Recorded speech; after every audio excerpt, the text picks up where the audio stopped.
Jumanji is another 90s franchise that was rebooted in the 2010s. It's a board game that forces you into an exciting adventure by either teleporting you to the danger or bringing it to you like an Amazon Prime package. But does the game want you to actually have fun and succeed, or would it rather see you suffer and fail? Either way, this game needs to be destroyed with a bowling ball and burned because it's actually ruining people's lives and creating dark timelines. Jumanji can actually be seen as a kid's horror franchise, disguised as an action-adventure for kids. And just like a horror movie villain, the game manages to stay alive just for the sake of the franchise going on and to claim new victims. Let's go over this Jumanji iceberg. Jumanji!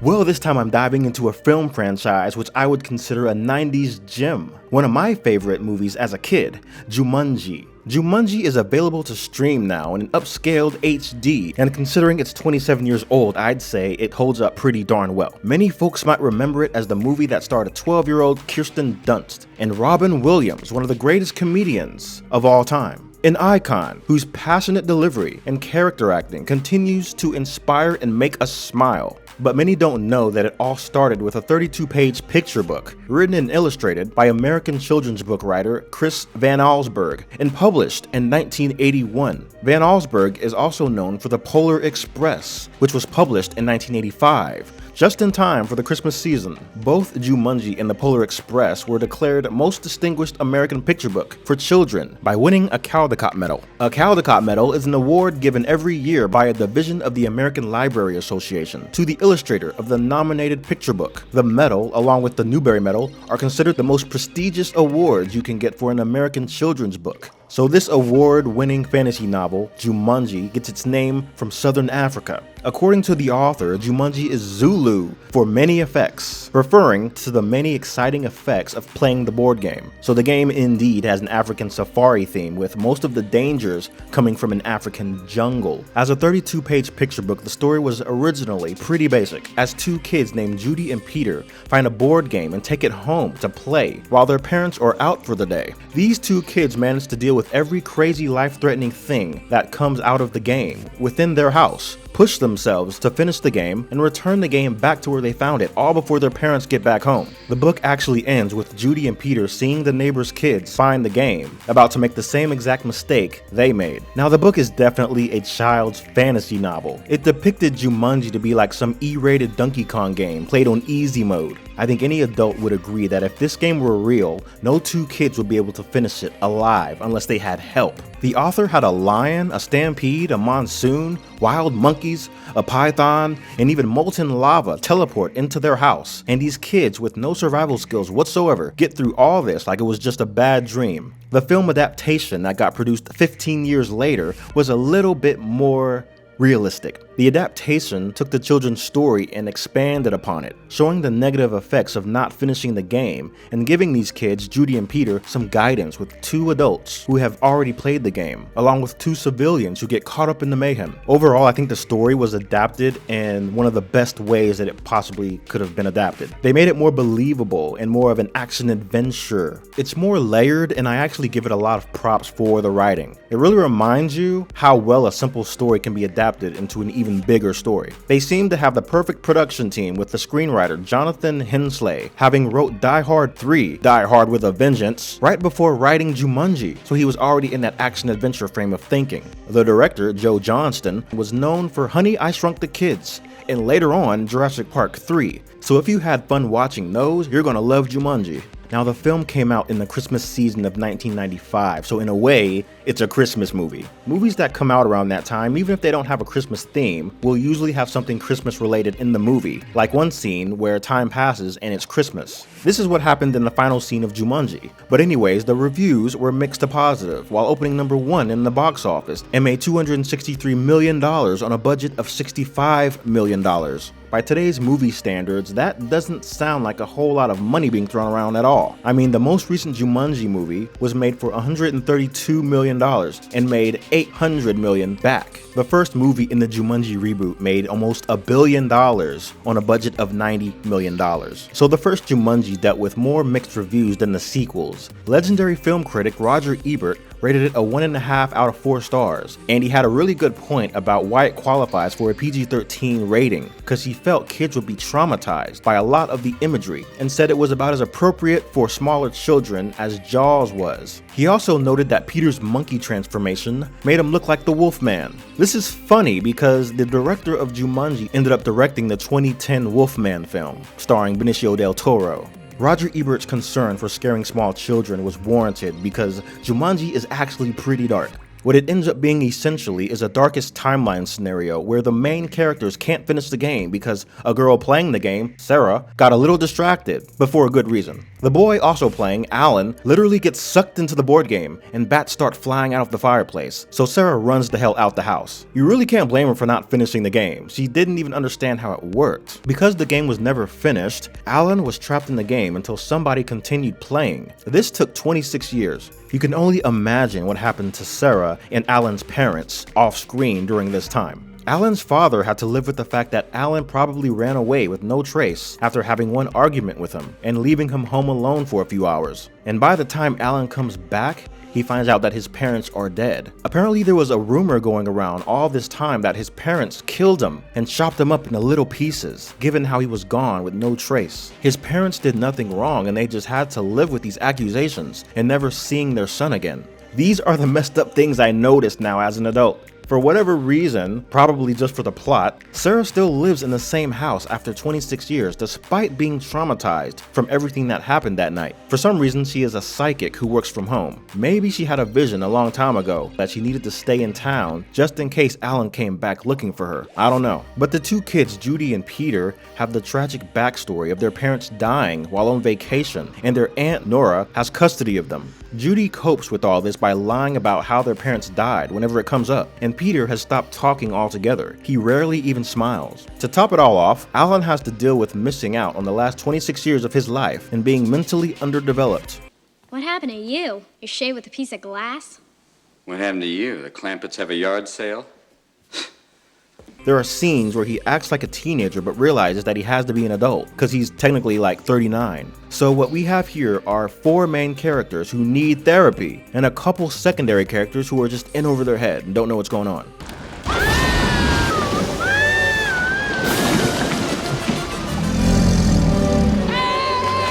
We also have a big game hunter character who's literally trying to shoot and kill Alan through half the movie. He upgrades his gun with a scope and nearly assassinates Alan from a distance.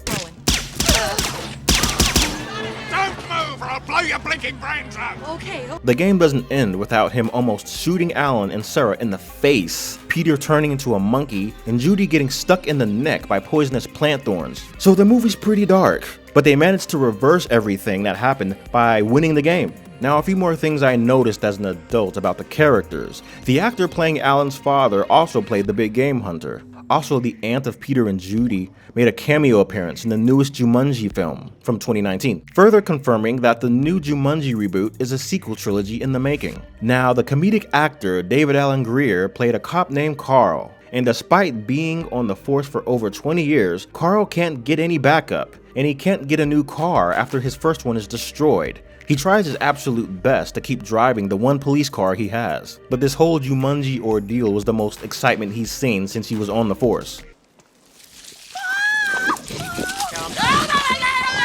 I always wanted to do this. Could you step back, please?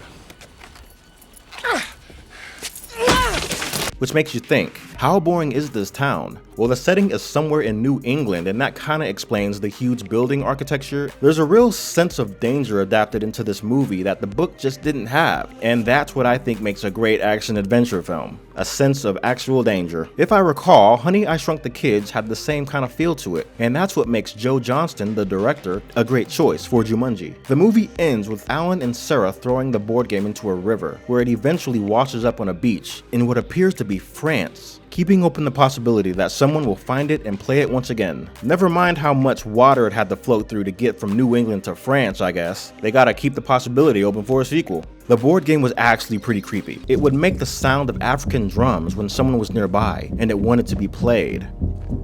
But apparently only kids were able to hear the drums. School bus should be here any minute. You guys still have your house keys? This board game had me creeped out to play it, like it was a Ouija board or something. But like the Ouija board now, they actually mass-produced Jumanji games and sold them in stores. Milton Bradley published these Jumanji board games in the US as the movie came out in 1995. It seemed that they wanted to build a franchise off the name. In 1996, there was a video game released for the PC, and that was about as simplistic as you'd expect. As Jumanji's relevancy fell off, they stopped producing the board games, but started making them again when the new movie came out in 2017. So like with any franchise aimed at children, you're gonna have the toy and the cartoon. So Jumanji, funny enough, had a cartoon series that aired on the UPN from 1996 to 1999. Now back to Jumanji, Open Adventure. Cool. Now, this TV show takes place in some alternate universe where Sarah doesn't exist, and instead of manifesting the jungle in Judy and Peter's house, the game sucks them in and keeps them in the jungle until they solve a riddle to get back out and continue playing. It's more obvious that the game is somewhat self-aware and has been keeping people hostage for not finishing their game. Some of the kids who got stuck in previously didn't survive. Alan's character couldn't solve his riddle, so he couldn't get out until Judy and Peter got in and helped him. The one most realistic thing they do in the cartoon that's never done in the movie is that they realize how dangerous this game is and destroy the game after helping everyone they can to get out. The cartoon was very based in that sense, and I think them destroying Jumanji was supposed to put a close on this little franchise they started. By 1998/1999, I guess they realized the movie wasn't going to have a sequel, and the author of the book didn't necessarily continue the story, so the TV show had to close it out. However, in 2002, the author, Chris Van Allsburg, wrote another kid's picture book called Zathura, and according to him, this was a direct sequel to Jumanji. Now, Zathura was basically the Jumanji game with a space theme. Same type of rules. Finish the game or you'll be stuck with the effects of the game forever. But the book actually picked up where Jumanji left off by featuring the two boys Judy and Peter saw at the end of the story. Van Allsburg makes the whole story about two brothers who don't get along too well get closer from their dangerous experiences while playing the game. Weirdly enough, it's like one of the brothers named Danny finds Jumanji, tries playing it alone, and loses interest in playing it. He starts playing a game called Zathura instead. Danny is apparently known for picking up one thing and leaving it for another, according to Judy in the Jumanji book. But the crazy thing is, Jumanji seemingly gets jealous and somehow projects itself into this Zathura game. So Danny ends up playing Jumanji anyway. This crazy ability Jumanji apparently had to turn itself into another game is used again in the 2017 Jumanji reboot, where the board game turns itself into a video game. So call it lazy writing or whatever, but Jumanji being sentient is pretty much what makes it work as a franchise. As a board game, it will magically play drums in your head until you find it, and if you find it and don't want to play it, it will turn into something you do want to play. That's pretty wild, that's pretty freaky. Now, as many people can remember, there was a movie that came out in 2005 called Zathura. This was the book's adaptation. It starred Josh Hutcherson, Kristen Stewart, and Kristen Bell's husband. It was directed by Jon Favreau, you know, Happy Hogan from the MCU. Favreau has a way with sci-fi. He also directed Iron Man and wrote The Mandalorian. Quite the underrated director if you ask me, but for Zathura, he didn't want it to be sold as a sequel to Jumanji, and the book's author agreed because it was just too different. Even as a book, Zathura wasn't really a sequel to Jumanji, it was more like a spin-off to Jumanji or a different story set in the same universe. Zathura in that sense quietly reawakened Jumanji as a franchise, even though it was not made obvious to people who hadn't read the book. Zathura had a board game made to sell in stores, but it also had a video game which wasn't received very well. One interesting thing to point out is that the movie made significantly less in the box office than any other Jumanji movie, but it had the same budget as 1995's Jumanji. Apparently, Jumanji reboot actor Jack Black was a fan of the Zathura movie. He sees it as part 2 of Jumanji, and he's expressed interest in the franchise going back to space at some point. I think making Jumanji a space game in the 3rd or 4th movie would actually be a pretty great idea. This resurgence of the Jumanji franchise lasted from Zathura's movie release until 2007, and it seemed to have more global awareness now. In 2006, Jumanji released a party game for PS2 exclusively in Europe, In 2007, a Japanese pachinko game was released using clips from the original film along with some new flashy 3D designs. Jumanji was of course dug back up and given a fresh new look in 2017. Welcome to the Jungle was a direct sequel to 1995's Jumanji. It actually uses concepts that were done in the 90s cartoon, where they would get transported into the game, meet people who've been stuck in the game for years, and after finding out how dangerous the game is, they attempt to destroy it. The new movie started out in mid-90s New England, the same setting as the original, where a man finds Jumanji washed back up on the shore from where Alan and Sarah dumped Jumanji in the river 20 years prior. The man makes the mistake of giving this haunted board game to his son, where the board game realizes it would only get played if it became one of the kids' video games. So it magically turns into a Super Nintendo cartridge, and it goes on from there. By the end of the movie, the kids escape the game and make the wise decision to destroy it so it doesn't suck any more people into it. As I previously mentioned, 2017's Jumanji made almost $1 billion in the box office, which by Hollywood standards is a small budget, so of course they were going to have more sequels. Once again releasing in the Christmas season, which seems to be a Jumanji tradition, Jumanji The Next Level literally forces the franchise to go on.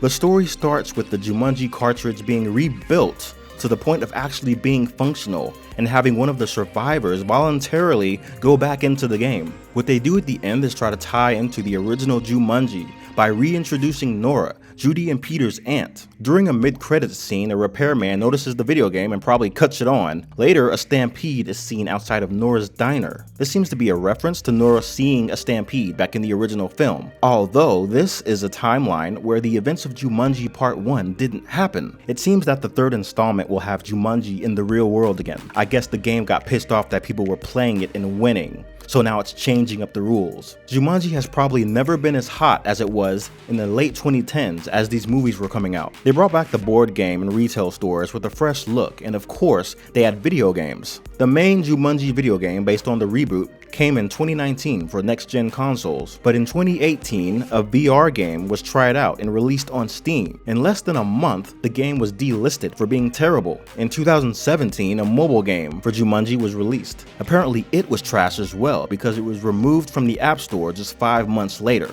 I think the Jumanji franchise should just stick to movies, board games, picture books, and 1 or 2 solid video games. Jumanji's adaptable, but it ain't that adaptable. While the 3rd, or technically 5th, Jumanji-related movie is in development, we're seeing more of its legacy overseas. A theme park in Italy called Gardaland is planning to open a Jumanji-themed dark ride featuring animatronics. They already have Jumanji-themed rooms in their hotel. Gardaland was ranked in Forbes magazine as being 5th in the top 10 amusement parks in the world. They have the parks sectioned off with their own themes, like a Legoland water park section, an area based on Kung Fu Panda, and even a Peppa Pig themed area. Seems kinda random, but it's pretty unique. Gardaland seems to have the right idea as well for using Jumanji's jungle adventure aesthetic. It's cool to see how big an impact was made from a franchise based on a 32-page children's book. But that's the power of imagination, I guess. The Jumanji movies each have their own flair to it, and the original has gotten an unfair amount of flack. Jon Favreau himself said he didn't like the first movie, and critics had their reasons, including how it relies too much on special effects, but I think the special effects holds up pretty well. Jumanji's been a very choppy on and off franchise, but the creepy sentient board game that wants kids to play it is a pretty interesting concept, and it actually has a lot of potential for prequel stories. Like, what kind of voodoo was involved with the creation of this board game? There's even potential for a Zathura film reboot. This time they could make it more like Jumanji has turned itself into a new video game altogether. Jumanji is essentially like a movie villain trying to find new ways to outsmart the protagonist, but as long as they play by the rules, they'll make it out alive. So it's like Saw, but for kids. So if you like random nostalgia and interesting coincidences surrounding said nostalgia, subscribe to Retro Sick for more. Stay cool like Fonzie, and I will See ya.